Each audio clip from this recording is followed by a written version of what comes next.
ఇప్పుడు బ్రహ్మగారు జన్మించారు, విష్ణువుని ప్రార్థించారు. అంటే విష్ణువుని ప్రార్థించలేదు, ఆయన ధ్యానం చేస్తే ధ్యానంలో విష్ణువు కనిపించాడు. విష్ణువు కనిపించి ఆయనకి విష్ణువు కనిపించిన తర్వాత ప్రార్థించాడు, విష్ణువుని ప్రార్థించాడు. ఏమని ప్రార్థించాడు ఆయన? జనన వృద్ధి వినాశ హేతువు సంగతింగల ఏను నీవును హరుండు త్రిశాఖలై మనువుల్ మరీచి ముఖారులై తనరన్ అందు ఉపశాఖలై భవాత్మకున్ దీనున్ మూలమై యునయున్ భవన్ ధ్రుమాకృతివై నీ ఇదే మ్రొక్కెదన్. అంటే పుట్టడము, పెరగడము, పెంచడము, పోషించడము, నశింపచేయడము, ఈ ఈ స్థితులన్నిటినీ కూడా పోషించేటటువంటి, నిర్వహించేటటువంటి నువ్వు అంటే విష్ణువు, నేను అంటే బ్రహ్మ, అలాగే లయకారకుడు అయినటువంటి విష్ణువు. మనం ముగ్గురము. ఆయనకి బ్రహ్మజ్ఞానం ముందే ఉంది అని చెప్తున్నాను కదా. నేనెవరు అనేది ముందే తెలిసిపోయింది ఆయనకి. నేను సృష్టి కోసము, సృష్టిని ప్రారంభించడానికి పుట్టినటువంటి వాడిని అనేటటువంటి స్పృహ ఆయనకు ముందే కలిగింది. అందుకనే ఆయనంతటా ఆయన ప్రకటించుకున్నాడు, జనన వృద్ధి వినాశ హేతుక సంగతింగల ఏను నీవును హరుండును త్రిశాఖలై. అంటే నేను, నువ్వు, హరుండు. హరుండు అంటే హరించువాడు. ఎవరు? శివుడు. లయకారకుడైనటువంటి శివుడు. లయకారకుడైనటువంటి శివుడు హరించువాడు. మన ముగ్గురము కూడా త్రిమూర్తులుగా భాషిస్తున్నాము. త్రిమూర్తులుగా భాషిస్తున్నాము. ఈ త్రిమూర్తులు మనకు ఉన్నటువంటి బాధ్యత ఏంటి? సృష్టించడము, పోషించడము, లయం చేసుకోవడం, అంటే అంతము చేయడము. ఏ పదార్థమైనా సరే అది మొదట దాన్ని తయారు చేసిన తర్వాత దాన్ని యొక్క మెయింటెనెన్స్ అనేది చూడాలి. మెయింటెనెన్స్ అనేది తర్వాత చూసిన తర్వాత కొన్నేళ్లకి ఏంటి, అది పోను ఏమవుతుంది? పాడైపోతుంది. దాని యొక్క సర్వీస్ అయిపోతుంది. It may have to be uninstalled or it may have to be sent out to the scrap. అవునా కదా? ఇప్పుడు ఒక సిస్టమ్ ఉంది, మీరు వాడేటటువంటి మొబైల్సే ఉన్నాయి. ఇప్పుడు మొత్తం అంతా మొబైల్స్లోనే ఉన్నారు కదా అందరూ. మొబైల్, ట్యాబ్, ల్యాప్టాప్ ఇట్లాంటి వాటిల్లోనే ఉన్నారు. ఎన్ని రోజులు వాడతారు ఒక మొబైల్? మ్యాక్సిమం మహా అయితే వాడితే ఒక 5-6 ఏళ్ళు వాడతారు. మీరు వాడేటటువంటి వాడకాన్ని బట్టి నేను చెప్తున్నాను. అవునా కదా? సృష్టించినది శాంసంగ్ కంపెనీ, పోషిస్తున్నది మీరు. ఛార్జ్ చేస్తున్నారు, దానికి కావాల్సినటువంటి యాప్స్ అన్నీ వేస్తున్నారు, రీఛార్జెస్ చేసుకుంటున్నారు, దాంట్లో ఉన్నటువంటి పనులన్నీ మీరు చేసుకుంటున్నారు, అన్నీ చేస్తున్నారు. కావాల్సి వస్తే సర్వీసింగ్ చేయిస్తున్నారు, మెయింటెనెన్స్ చేయిస్తున్నారు, దానికి ఏదన్నా చిన్న రిపేర్లు వస్తే చేయించుకుంటున్నారు. పాడైపోతుంది, ఒక 5-6 ఏళ్ళకి పాడైపోతుంది. దాని పిక్చర్ ఏదో ఒకటి పోతుంది, ఎల్ఈడి స్క్రీన్ ఏదో పాడైపోతుంది, టచ్ సర్వీస్ పోతుంది, టచ్ సిస్టమ్ అంతా కూడా పోతుంది. ఆ తర్వాత స్క్రాప్లో వేసేస్తున్నారు కదా. లయం అయిపోయింది కదా, పుట్టింది, పోషింపబడింది, లయం అయిపోయింది కదా. అవునా కదా? సృష్టింపబడింది, పోషింపబడింది, లయం అయిపోయింది, హరింపబడింది. ఒక మొబైల్ ఫోన్కే మనం ఇంత ఎగ్జాంపుల్ని మనం ఇంత కోఆర్డినేట్ చేసి చూసుకోగలిగినప్పుడు why not a creature on the world or on the earth or a planet can take a birth, have its own time of existence and then move out from the universe. అంటే వెళ్ళిపోవడం, లయం అయిపోవడం. ఒక జీవి లేదంటే ఒక ప్రాణి పుట్టి, పెరిగి, పోషింపబడి తర్వాత అన్ని శక్తులు కోల్పోయి వెళ్ళిపోవడం, హరింపబడిపోవడం, లయం అయిపోవడం జరుగుతుందా లేదా? ఈ మూడిటికి అధిపతులు అయినటువంటి వాళ్ళం నువ్వు, నేను. అంటే నువ్వు అయినటువంటి శ్రీ మహావిష్ణువి, నేనైనటువంటి బ్రహ్మగారినైనటువంటి నేను, అలాగే హరుడు అంటే విష్ణు, శివుడు మనం ముగ్గురం కూడా త్రిమూర్తులుగా భాషిస్తూ ఉంటే మనము కొంతమందిని రిప్రజెంట్ చేసాం, కొంతమందిని డెప్యూట్ చేసాం. మరీచి, మనువులు ఇటువంటి వాళ్ళందరినీ కూడా డెప్యూట్ చేస్తాం. వాళ్ళందరూ కూడా సృష్టిని ముందుకు నడిపిస్తూ ఉంటారు. మరీచి మొదలైన వాళ్ళందరూ కూడా సృష్టిని ముందుకు నడిపిస్తూ ఉంటారు. దేవతలు వీళ్ళందరూ కూడా సృష్టిని ముందుకు నడిపిస్తుంటారు. ఇంతటికీ మూలం నువ్వే కదా, నీ ఆకారమే కదా, అన్నిటికీ మూలం నువ్వే కదా అని చెప్పి దండం పెట్టాడు. అదేమిటి అన్నిటికీ మూలం నువ్వే కదా? మీలో ఎంతమంది విష్ణు సహస్రనామం నేర్చుకున్నారు, లేదంటే కనీసం చూశారు? విరాజ్ చూసావు కదా, మొట్టమొదటి మాట ఏంటి విష్ణు సహస్రనామంలో? మొట్టమొదటి నామం ఏంటి? విశ్వం. విశ్వం విష్ణుర్వ షట్కారం అని చెప్పి మొదలవుతుంది కదా స్తోత్రం, అవునా కాదా? విశ్వం మొదటి మాటలోనే ఆయన యొక్క క్యారెక్టరిస్టిక్స్ ఫీచర్స్ చెప్పేశారు, అవునా కాదా? విశ్వం 1000 నామాలలో మొట్టమొదటి మాట విశ్వం. మిగతా 999 నామాలు ఆ విశ్వానికి సంబంధించినటువంటి విశేషణాలు. ఆయన ఎవరు? ఆయన విశ్వం, ఆయనే ప్రపంచం, ఆయనే అన్ని, ఆయనే చెట్టు, ఆయనే పుట్ట, ఆయనే పర్వతం, ఆయనే మనిషి, ఆయనే రాక్షసుడు, ఆయనే దేవత, అన్నీ ఆయనే. ఆయనే యక్షుడు, ఆయనే గంధర్వుడు, ఆయనే ఋషి, ఆయనే ఒక భక్తుడు, ఆయనే భగవంతుడు. కానీ మిగతా 900 అదే విశ్వం, అన్నీ ఆయన అవ్వడమే విశ్వం. మిగతా 999 నామాలు ఆ విశ్వానికి సంబంధించినటువంటి విశేషణాలు. అంటే ఆయన యొక్క క్యారెక్టరిస్టిక్స్, ఫీచర్స్. విశ్వం అనేటటువంటి ఒక ఆకారానికి సంబంధించినటువంటి క్యారెక్టరిస్టిక్స్ అండ్ ఫీచర్సే మిగతా 999 నామాలు పేరు. కానీ అసలు ఏమిటి? విశ్వం. అదే బ్రహ్మగారు చెప్పారు, అన్నీ నువ్వే కదా, అంతా నువ్వే కదా, అంతా నీ వల్లే కదా.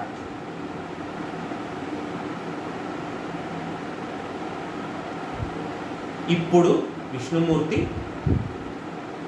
ఆ ధ్యానంలోనే బ్రహ్మగారికి కర్తవ్య బోధ చేస్తారు. కర్తవ్య బోధ ఏమని చేస్తారంటే, ఓ చతుర్ముఖ బ్రహ్మ, నీవు సృష్టికర్తగా ఆవిర్భవించావు. ఇక్కడ సృష్టికర్తగా ఆవిర్భవించావు కాబట్టి నువ్వు చేయాల్సినటువంటి పని ఏమిటి అంటే సృష్టిని ప్రారంభించాలి. జగత్తు సృష్టిని ప్రారంభించాలి. ఈ జగత్తు ఇలా ముందుకు సాగాలి అంటే, ఈ సృష్టి ముందుకు వెళ్ళాలి అంటే నీవు దీన్ని ప్రారంభించాలి. ప్రారంభించి నీవు నడిపించు అని చెప్పి కర్తవ్య బోధ చేస్తాడు. రెస్పాన్సిబిలిటీ నీది, నీవు ఈ రెస్పాన్సిబిలిటీస్ని నువ్వు ఫుల్ఫిల్ చేయాలి అని చెప్పి కర్తవ్య బోధ చేస్తాడు. అలా ముందుకు సాగుతుంది బ్రహ్మగారి సృష్టి. ఈ బ్రహ్మగారి సృష్టిలో మొట్టమొదటగా సృష్టింపబడిన వాళ్ళు ఎవరు అంటే ప్రజాపతులను సృష్టించారు. ప్రజాపతులు అంటే ఎవరు? ప్రజాపతి అంటే మనం చాలా ఈజీగా చెప్పేస్తాం, ప్రజల్ని పాలించేవాడు ప్రజాపతులు, అవునా? ప్రజాపతి మనకి ఈజీగా అర్థమయ్యేటటువంటి మాటది. ప్రజల్లోకి ఎవరెవరు వస్తారు? అసలు ఎవరెవరు వస్తారు ప్రజల్లోకి? మనుషులు మాత్రమే వస్తారా? కాదు. ప్రజ అంటే మనకు చాలా ఈజీగా అర్థమయ్యేటటువంటి మాట మనుషులు అని. కానీ ప్రజల్లోకి ఎవరెవరు వస్తారు? ఆ స్థాయిలో ఆలోచించాలి అంటే, ప్రజ అనేటటువంటి స్థాయిలో ఆలోచించాలంటే ఎవరెవరు వస్తారు?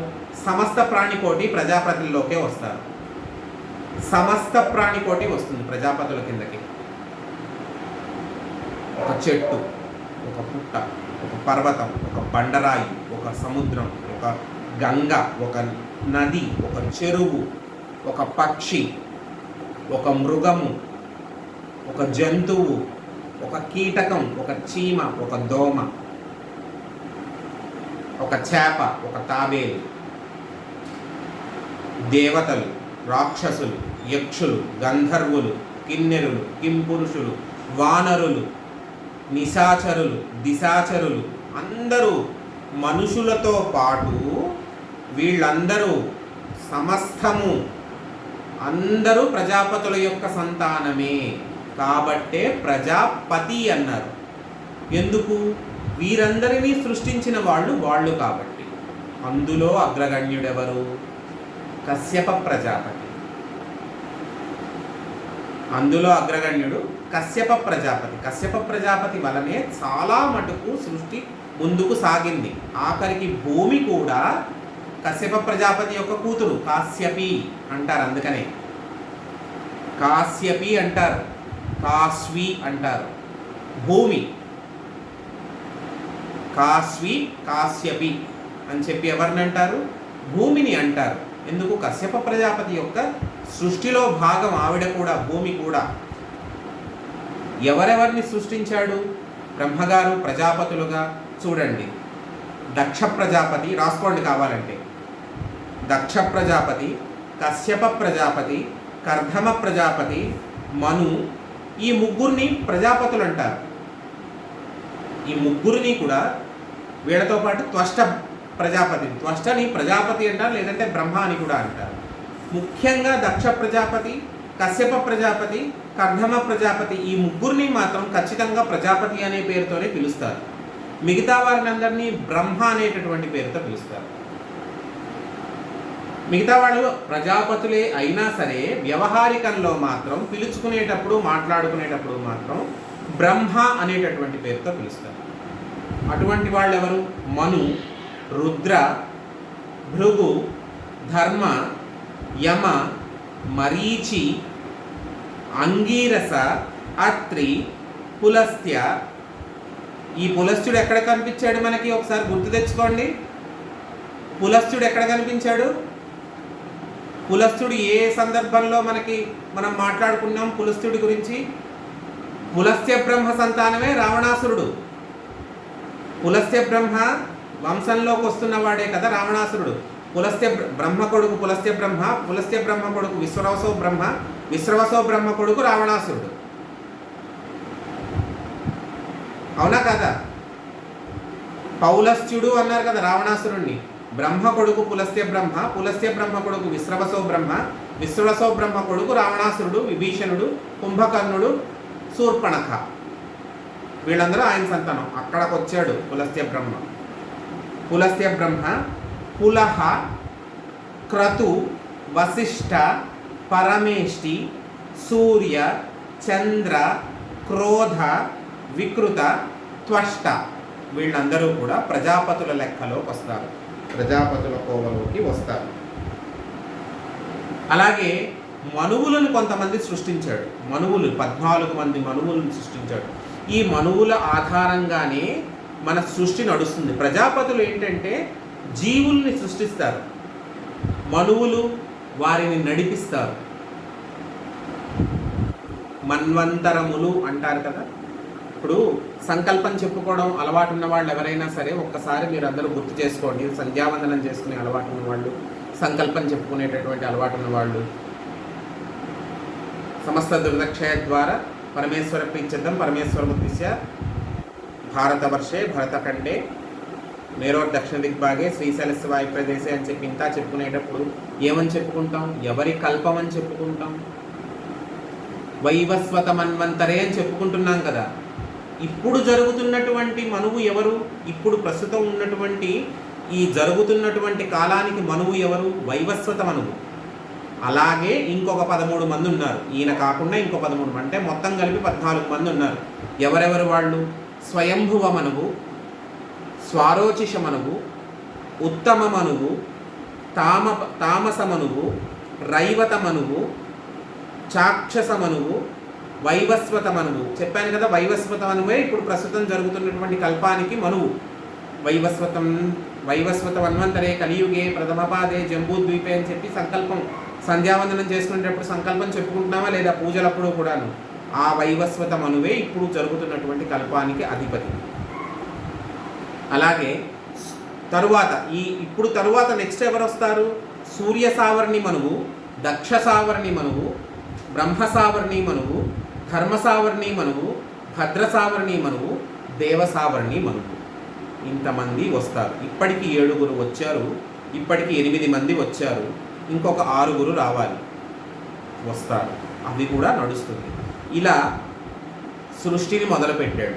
అలా మొదలుపెట్టిన తర్వాత ఈ కల్పించినటువంటి బ్రహ్మమానస పుత్రులైనటువంటి ఈ ప్రజాపతులు ఎవరైతే ఉన్నారో, దక్ష ప్రజాపతి, కశ్యప ప్రజాపతి, కర్ధమ ప్రజాపతి, త్వష్ట బ్రహ్మ, వీళ్ళందరూ ఎవరైతే ఉన్నారో వారి వారి యొక్క కర్తవ్యాలని నెరవేర్చడం మొదలుపెట్టారు. ఎలా మొదలుపెట్టారు? బ్రహ్మగారు వారికి కర్తవ్య బోధ చేశాడు. మీరు వీరిని సృష్టించండి, మీరు ఇలా చేయండి. దక్ష ప్రజాపతికి ఇది కర్తవ్యం, కశ్యప ప్రజాపతికి జీవకోటిని సృష్టించడం కశ్యప ప్రజాపతి యొక్క కర్తవ్యం. ఎటువంటి జీవకోటి? సమస్తము సృష్టించాలి ఆయనే.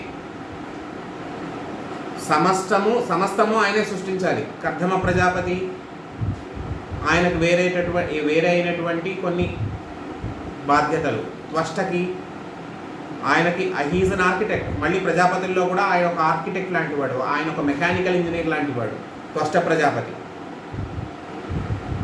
అలా కొన్ని కొన్ని బాధ్యతలు అప్పచెప్పారు. ఈ కశ్యప ప్రజాపతికి దక్ష ప్రజాపతి కూతుళ్ళైనటువంటి 12 మందిని ఇచ్చి పెళ్లి చేస్తారు. ఎటువంటి వాళ్ళు వాళ్ళంతా? వాళ్ళ పేర్లు ఏమిటి? దితి, అదితి, ధను, కష్ట, అరిష్ట, సురస, ఇళ, ముని, క్రోధవసు, తామ్ర, సురభి, సరమ, తిమి. వీరందరూ కూడా ఎలా ఉంటుంది అంటే వీరందరి నుంచి పుట్టుకొచ్చినవే జీవజాలము, జీవకోటి అంతా కూడా ఈ 12 మందిలోంచి పుట్టుకొచ్చినవే. ఇప్పుడు చూడండి, దితి పిల్లలందరూ కూడా దైత్యులు అంటారు. దైత్యులు అంటే రాక్షసులు. దితి కడుపున పుట్టినవాడు రాక్షసులు. మొట్టమొదట పుట్టింది ఎవరు? దితి కడుపున. హిరణ్యాక్షుడు, హిరణ్యకశిపుడు మొట్టమొదట పుట్టింది వాళ్ళే. వాళ్ళ తర్వాత వచ్చిన వాళ్ళేగా అందరూ రాక్షసులు. అవునా కదా? అదితి కడుపున దేవతలు పుట్టారు. ఇంద్రుడు ఇట్లాంటి వాళ్ళందరూ, వామనుడు, ఇంద్రుడు వీళ్ళందరూ కూడా అదితిదేవి కడుపున పుట్టారు. అలాగే సురభి కడుపున గోగణం పుట్టింది. అంటే ఆవులు, గేదెలు, గిట్టలు ఇట్లాంటివన్నీ కూడా తదితర గిట్టలు పగిలినటువంటి జంతువులు ఇటువంటివన్నీ కూడా పుట్టాయి. తామ్ర, కశ్యప ప్రజాపతి యొక్క భార్య అయినటువంటి తామ్ర కడుపున డేగలు, గ్రద్దలు ఇట్లాంటివన్నీ కూడా, ఇటువంటి పక్షులన్నీ కూడా పుట్టాయి. ముని అనేటటువంటి భార్య కడుపున అప్సరలు పుట్టారు, అప్సరసలు. క్రోధవసు అనేటటువంటి భార్య కడుపున సర్పాలు, అంటే పాములు, దోమలు, కీటకాలు, చీమలు ఇటువంటివన్నీ కూడా క్రోధవసు అనేటటువంటి భార్య కడుపున పుట్టిన సంతానమే. కశ్యప ప్రజాపతికి క్రోధవసు వల్ల పుట్టినటువంటి సంతానమే కీటకాలు, సర్పాలు. ఇళ అనేటటువంటి భార్య సంతానమే చెట్లు, చేమలు, పాకుడు తీగలు ఇట్లాంటివన్నీ కూడా ఇళ యొక్క సంతానం. ఇళ. సురస వల్ల పుట్టిన వాళ్ళు చెడు ఆత్మలు అంటే భూతాలు.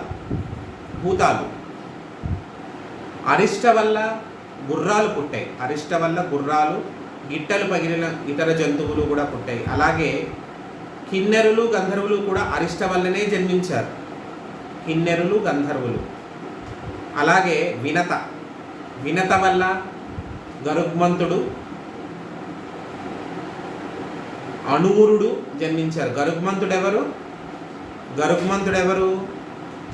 విష్ణుమూర్తి యొక్క వాహనము గరుగ్మంతుడు, అణువురుడు జన్మించారు. దితి వల్ల 49 మంది వాయుదేవులు జన్మించారు. వాయువు కూడా దితి యొక్క పుత్రుల్లోకే వస్తాడు, కానీ దేవతల్లోకి వస్తాడు, దేవతల గణాల్లోకి వస్తాడు. అదితి వల్ల 33 కోట్ల మంది దేవతలు, 12 మంది ఆదిత్యులు, 11 మంది రుద్రులు, 8 మంది వసువులు పుట్టారు. ధనువు వల్ల 61 మంది పుత్రులు ధనువుకి. వీళ్ళందరూ కూడా చాలా ముఖ్యమైనటువంటి వాళ్ళు. అలాగే ధనువుకు పుట్టిన వాళ్ళు చాలామంది కూడా దానవులు అనేటటువంటి పేరుతో చలామణి అయ్యారు, అంటే రాక్షసులు. అలాగే కళ, ధనయులు వీళ్ళందరూ కూడా రాక్షసుల కిందకే వస్తారు. సింహిక వల్ల సింహాలు, క్రూర మృగాలు, పులులు ఇట్లాంటివన్నీ జన్మించాయి. క్రోధ వల్ల కూడా రాక్షసులే జన్మించారు. కర్దువ వల్ల నాగులు. ఎటువంటి నాగులు జన్మించాయి? వాసుకి, ఆదిశేషుడు ఇటువంటి నాగులన్నీ కూడా పెద్ద పెద్ద విషసర్పాలు, పెద్ద పెద్ద బలిష్టమైనటువంటి సర్పాలు, సర్పజాతి అంతా కూడా కర్దువ వల్ల జన్మించారు. అలాగే మనువుకు పుట్టిన వాళ్ళు మానవులం. మనందరము కూడా కశ్యప ప్రజాపతి యొక్క వంశక్రమంలోకే, ఆయన యొక్క సంతాన క్రమంలోకే వస్తాం. ఎందుకంటే మనం మానవులం. మను అనేటటువంటి కశ్యప ప్రజాపతి యొక్క భార్య కడుపున పుట్టినటువంటి జాతే మానవ జాతి. అలాగే నేను ఇందాక చెప్పాను, దితికి పుట్టిన వాళ్ళు దైత్యులు, అదితికి పుట్టిన వాళ్ళందరూ కూడా దేవతలు. ఇలా 13 మంది భార్యలు. వీళ్ళందరూ దితి, అదితి, ధను, కష్ట, అరిష్ట, సురస, ఇళ, ముని, కర్ధమ, క్రోధవసు, తామ్ర, సురస, సరమ, తిమి, వినత, కర్ధువ వీళ్ళందరూ కూడా దాంట్లోకే వస్తారు. వీళ్ళందరూ కూడా ఏంటి అంటే ఎవరి యొక్క సంతాన లక్షణం ప్రకారం, ఎవరి యొక్క గర్భ లక్షణం ప్రకారం వాళ్ళు ఆవిర్భవించడం మొదలైంది. ఇప్పుడు దితి, అదితి ఇద్దరూ కూడా ఒకే రకమైనటువంటి లక్షణాలు కలిగినటువంటి వారు దితి, అదితి. మనువు సంబంధించిన వాళ్ళందరూ కూడా మానవులు చెప్పాను, మనుషులందరూ మను అనేటటువంటి భార్యకి పుట్టిన వాళ్ళు. సురసకి, కర్ధువకి పుట్టిన వాళ్ళు పాములు, నాగులు, పెద్ద పెద్ద నాగుపాములు. అలాగే వినతకు పుట్టిన వాళ్ళందరూ కూడా వైనతేయులు. అంటే ఎవరు? గరుగ్మంతుడు, అనూరుడు ఇటువంటి వారు. తామ్రకి పుట్టినటువంటి వాళ్ళు గద్దలు, పెద్ద పక్షులు అని చెప్పాం. ఎవరి యొక్క గర్భలక్షణము, జన్మలక్షణము ప్రకారం వారికి వాళ్ళ పిల్లలు పుట్టారనమాట. అలా పుట్టినటువంటి క్రమమే భాగవత పురాణము. అలా పుట్టి పెరిగి పోషింపబడినటువంటి క్రమాన్నే భాగవత పురాణము అంటాము. ఆ పురాణం ఏ రకంగా ఉంటుంది, ఎటువంటి రకంగా మనకి ఎన్ని రకాలైనటువంటి పరిణామాలు సంభవిస్తూ ఎంత ముందుకు వెళ్తుంది అనేది మనం ముందు చూస్తాం. మీకు చాలా సులువుగా చెప్పాలి అంటే, when a story has to begin and story has to end, there must be some story line అనేది ఉంటుంది. ఒక కథనము అనేది ఉంటుంది. ఆ కథనము నడిపించిన వారే ఈ ప్రజాపతులు, మనువులు, వారికి పుట్టినటువంటి సంతానమైనటువంటి వీరందరూ మానవులు, దేవతలు, దైత్యులు వీళ్ళందరూ కూడా. కాబట్టి మనం ఈ వారం ఇక్కడితో ఆపుకుని వచ్చే వారం ఇంకాస్త తెలుసుకుందాం. స్వస్తి చెప్పుకుందాం. స్వస్తి ప్రజాభ్యాం పరిపాలయంతాం న్యాయేన మార్గేణ మహీం మహీసాం. గోబ్రాహ్మణేభ్యః శుభమస్తు నిత్యం. లోకాः సమస్తాः సుఖినో భవంతు. మంగళం కోసలేంద్రాయ మహనీయ గుణాత్మనే చక్రవర్తి తనూజాయ సార్వభౌమాయ మంగళం. స్వస్తి. ఎవరికైనా